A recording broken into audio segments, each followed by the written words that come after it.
Se ele conseguir fazer uma negociação muito boa, seja um comissionamento por venda, seja um valor fixo por venda que ele gerar com o cupom dele, inicialmente, a proposta inicial da marca por influenciador pode parecer pequeno, pode parecer pouco, mas se você tem essa margem de negociação, essa margem comercial, para você poder negociar com a marca o resultado que você vai gerar para ela, na maioria das vezes vale muito a pena, porque você acaba saindo de algo que parecia ser pouco para algo que você consegue escalar. E aí, quando você escala também, você consegue ter mais controle até do que você vai contar dentro dessa narrativa, da frequência que você vai falar sobre esse determinado produto. Então, essa relação comercial do influenciador com a marca também é muito importante. Uma vez que tem essa abertura, vale a pena negociar. Porque, como o Rafa falou, o mercado ainda é muito imaturo. A gente tem hoje grandes nomes que já fazem isso. Acho que o principal nome, por exemplo, é a Anitta, que foi para a Ambev, que ela entendeu que ela poderia ser um grande ativo para a marca e ela também poderia ganhar muito com isso, né? Então, ao invés de contratar ela só como uma influenciadora, ela foi fazer parte do negócio porque ela entendeu que ela poderia gerar muito mais resultado do que só fazer uma publicidade, né? Então, o Bruno trouxe um exemplo aqui também da matéria que saiu recentemente da Pequenas Empresas e Grandes Negócios, que é essa relação do influenciador com a marca quando se fala em resultado. Então, quando essa estratégia está bem amarrada, comercialmente você consegue mensurar muito bem, o resultado é bem positivo. Uma coisa que eu venho percebendo até mais recente, Murilo e Rafa, é uma tendência justamente disso, né? De você linkar a mensuração do resultado que o creator está gerando com o quanto ele vai ganhar em função disso, né? Eu vi já algumas campanhas, inclusive rodando no TikTok, de algumas marcas, que o valor que o creator ganha está atrelado ao alcance que ele gerou nos últimos 7 dias do conteúdo que ele postou. E isso Uhum. aqui muda completamente o jogo, essa dinâmica de parceria, né? Porque aqui a gente consegue literalmente pagar o creator em função de alcance, que é a mesma lógica que o tráfego pago tradicional utilizava, né? Sim. Então, isso aqui muda completamente essa dinâmica para a gente não deixar mais aquela, vamos dizer assim, né? Ou um creator que ganha menos porque ele não sabe precificar bem o trabalho dele, ou o outro que infla demais e no final não gera o resultado ideal para a marca. A gente chega num ambiente onde Uhum. tem um sweet spot aqui, né? Onde você consegue gerar resultado positivo para a marca e pagar de maneira justa para o creator juntamente com isso, né? Eu acho que isso é um Perfeito. ponto bem diferencial para o mercado nesse momento. Sim. E isso delimita também mentalidade, né? Eu acho que isso é um ponto bem importante.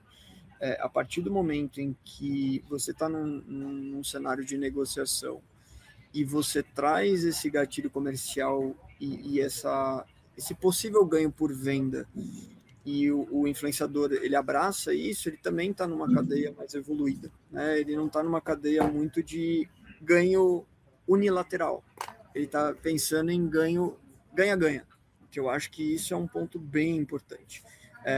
Eu acho que ainda a gente tem a gente tem uma jornada ainda de construção de bastante coisa, mas o próprio TikTok eu acho que ele muda a lógica disso também, que é muito mais ganhando por venda do que ganhando por um cachê, por exemplo. Então, isso é um fator importante aí de evolução de mercado e como que as marcas têm que estar preparadas para fazer esse relacionamento com o creator daí para frente. Excelente. Vou começar a passar pelos cases aqui. O primeiro que a gente tinha separado foi esse do aparador de barba, com a influência. Aqui a gente traz 3 cases práticos, né, de como que a gente une é, o, o influenciador empreendedor com um alto impacto, com conteúdo de qualidade e uma tomada de decisão rápida. A gente está falando de 5 dias a gente esgotar o estoque do produto com um Caraca, conteúdo. Então, excelente. de fato, eu acho que tem vários elementos que unem, né, um bom conteúdo, mas, e volto a falar, né, o próprio influenciador, eu não cheguei para ele e falei, faz isso. Falei, cara, eu tenho um desafio, preciso vender esse produto que tem essas características, que tem esses benefícios, que tem esses diferenciais, e ele me entregou isso. Tanto que, assim, falo de forma bem tranquila. Hoje em dia, acho que a gente mexe ou faz comentário em cima de 5% dos conteúdos. A gente mexe muito pouco no conteúdo dos creators. Então, eles sabem muito bem o que a audiência deles querem. Então, aqui, esse conteúdo aí, eu acho que só de comentário com automação do influenciador deve ter dado uns 20 mil, 30 mil. Deve ter sido algo nesse sentido. Então, é muita gente. E nesse case, tem um ponto importante.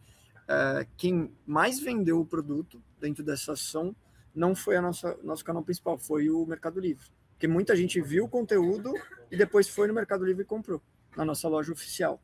Então, olha como a importância do Omnichannel e você estar disponível, né, para o cliente consumir é fundamental. Vamos para o segundo aí. Boa. Esse aqui, eu acho que ele é uma aula de demonstração de valor do produto. Então, basicamente, o creator vem com um conteúdo bem quebra de padrão e depois ele pega o produto e limpa a cadeira dele. E assim, quando a gente olha para hook rate, né, essa parte do gancho inicial de conteúdos como esse é absurdo, porque depois a gente pega isso e leva para a mídia digital. Só que a gente está falando de organicamente mais de 10 milhões de views e um crescimento de 50% da venda de um produto que custa mais de R$2.000. Tá? Não é um produto barato, é um produto qualquer que você toma uma decisão impulsiva. É uma decisão bem... acho que tem que ter uma jornadinha, né? Então, como o Muri falou, é um baita de um acelerador de tomada de decisão e assim... é a união, né, de um influenciador que tem alta confiança, que tem uma audiência que já compra dele e um conteúdo que é uma aula aqui de como vender, né, de como demonstrar valor de um produto. E o último, aspirador de água. Aqui também eu acho que é muito na linha do que a gente mostrou anteriormente. O que é interessante do contexto desse produto? Era um produto que não estava rodando o estoque dele, estava parado no estoque, e a gente faz um trabalho aqui interno de curadoria de produto. Fala, putz, que produtos aqui é dinheiro parado dentro da empresa? E eu poderia, através de uma ação com a nossa comunidade de influenciadores, fazer uma alavanca. E aí a gente vem com esse conteúdo hiper demonstrativo, e que em um mês se tornou top 10 da empresa. Então, esgotamos estoque rapidamente do produto, com uma boa demonstração e com um creator que é altamente vendedor aí, no caso, uma creator, né? Eu acho que a gente aprende aqui que o creator que vende, ele é um excelente contador de história, né? No final, Total. a gente tem essa clareza de que o storytelling, ele é a alma aqui do processo comercial de um conteúdo gerado com o creator. E aqui, uma coisa que vale a pena dividir é que, assim, esse relacionamento que a gente tem com esses creators, que é a nossa comunidade, é muito próximo. Então, é muito uma cocriação mesmo. Então, até para eles entenderem como eles conseguem contar essa história.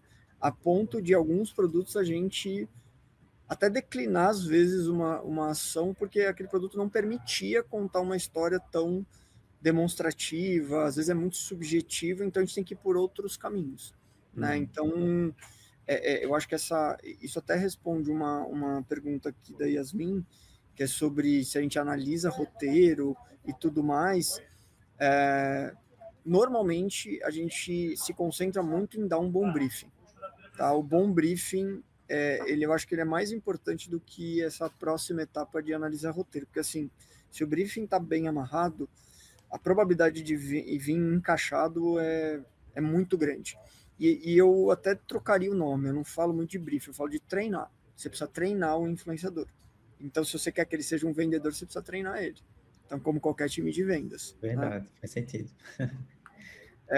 A gente fica muitas vezes naquela frieza do briefing e esquece que eu preciso dar mais subsídio para ele, e isso vale para negócio e vale para produto. É negócio que eu digo, cara, você tem que entender o objetivo de negócio. Né?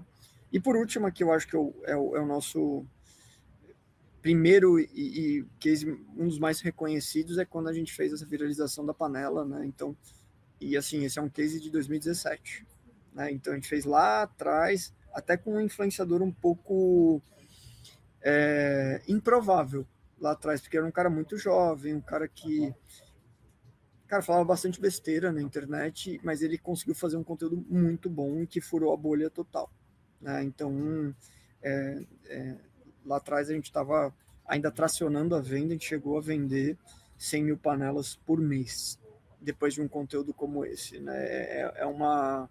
E de novo, né?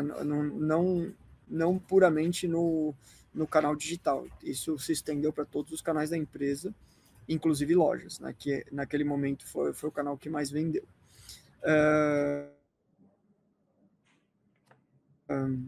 Até a Thaís, os principais pontos desse treinamento. Eu deixaria, eu simplificaria nos 7 passos que eu coloquei ali no início, tá, Thaís? Assim, se atenta bem primeiro aos principais passos ali de objetivo, de entendimento da audiência, de qual é a história que você quer contar e principalmente se você vai fazer um conteúdo de produto, destrinchar muito bem esse produto para ele ter esse senso de pertencimento. Ele tem que ter o produto, tem que usar o produto, ele tem que até falar se ele, de forma real, se o produto entrega. Porque às vezes a gente dá um produto na mão do influenciador e ele nem acredita na venda daquele produto. Entende? Então, assim, a gente tem que ter esse critério, a gente tem que ter esse entendimento que, para sair os conteúdos que eu acabei de mostrar para vocês, a gente treinou muito bem, eles usaram bastante, estressaram bastante o produto para chegar até nessas ideias de o cara pegar, jogar vários líquidos diferentes na poltrona dele e depois limpar. Ele entendeu que o produto entregava aquilo ali, e aí é uma união de tudo que a gente treinou com ele usando mesmo o produto e quase que nós